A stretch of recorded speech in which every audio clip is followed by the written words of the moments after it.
የዘመኑ አብዮተኛ አዲስ ያልተለመደ ትሬንድ ይዞ የመጣው ወጣት የአገሬ ልጆች እንዴት ናችሁ ይላል በቪዲዮ መግቢያ። የታባቱ ይላል ስኬቶች ሰምርለት የማህበራዊ ሚዲያውን አየር የተቆጣጠረ በተቃውሞም ሆነ በድጋፍ ጎልቶ የሚሰማ ሰሞንኛው ስም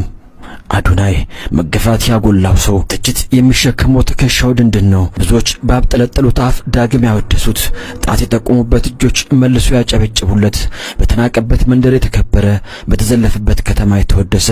ትላልቅ ብራንዶች ለማስታወቂያ ደጁን የሚያንኳኩ የማይችሉ የሚመስሉ ቻሌንጆቹን አሳክቶ አሳየን። የዋህነት ደሞዙ ቅንነት ገንዘቡ ፍቅር መለያው ነች አንድነት ስብከቱ የመቻል መምህሩ የሌሎች ደስታ እርካታው ልግስና እምነቱ ከትላንት ተማሪ ነገን አስተማሪ ከእድሜ በላይ የተጓዘ ወጣት አንደበተ ርቱዕ ንግግሩ ጣፋጭ የዓመቱ ምርጥ ቲክቶከር አሸናፊ የመኪናው ወራሽ የህይወት ታሪኩ መዝገብ ሲገለጽ እንዲህ ይነበባል። ታሞ ነበር ዳነ፣ ታስሮ ነበር ነፃ ወጣ፣ አጥቶም ነበር አገኘ፣ አዝኖም ነበር ሳቀ፣ ስቶም ነበር ተመለሰ፣ በስተመጨረሻም ከራሱ አልፎ ለሌሎች መኖርን በተግባር ያሳየ ይለናል ታሪኩ ሲገለጽ። ወያኔ የልጅነት ሚስቴ ከሚላት ሻቢያ ውሽማዋ ካረጋት ብልጽግና በቅምት ካኖራት ሰሜናዊ ኮከብ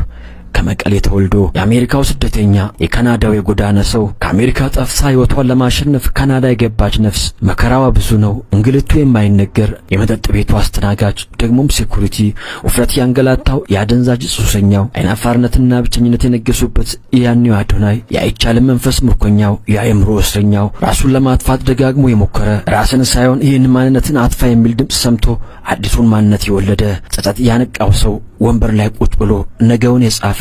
ከራሱ ጋር አውርቶ አዲስ ማንነት የከተበ አሮጌውን ማንነቱን የከዳ በመስታወት ራሱን ስሞ ራሱን አሳልፎ የሸጠ የራሱ ይሁዳ ድሮ ማንነቱን አላውቀውም ብሎ ራሱን 3 ጊዜ የከዳ የራሱ ጴጥሮስ እንደ ንስር ከላይ ራሱን ፈጥፍጦ ራሱን አፍርሶ ክንፎቹን ያደሰ እንደ እባብ ራሱን ቤዛ አድርጎ ቆዳውን የቀየረ አዲሱን ማንነት የለበሰ ልክ እንደ ስሙ ራሱን ያዳነ አዶናይ እስራቱን የፈታ የአይቻልምን አጥር ሊደረምስ የአሮጌውን ኢያሪኮ ቅጥር በዝምታ ሊያፈራርስ ራስን መሆን የሚል አዲስ ግንብ የገነባ በቲክቶክ መንደር አዲስ ችቦ ለመለኮስ የተነሳ አዲስ ጉልበት ነው ይሄ። ስደትን ወዲያ ብሎ በሀገሩ ተስፋ አድርጎ ያለፈበትን መንገድ ለሌሎች ሊያስተምር ግልጽ ሆኖ የመጣ ለዚህም ጥላቻና ውግዘትን ያተረፈ በመገፋት ውስጥ ሆኖ የራሱን ነጻነት ያወጀ ራስን ብቻ አዳምጥ ብሎ ብዙዎችን ያነጋገረ ይባስ ብሎ ራሳቸውን የደበቁ በሌሎች ጫና ውስጥ ያሉ የሐሳብ እስረኛ የሆኑ ትውልዶች ነጻ አውጪ መሪ ነኝ ብሎ ብቅ አለ። በአንቂ አንደበቶቹ በአንደበተ ርቱዕ ቃላቶቹ የብዙዎቹን ቀልብ ገዝቶ ተከታዮችን ያፈራ ቲክቶክን በአድናቂዎቹና በተቺዎቹ ለሁለት የከፈለ ቲክቶክን ያስተማረችኝ ዩቲናስ ነች ይላል ለተፎካካሪ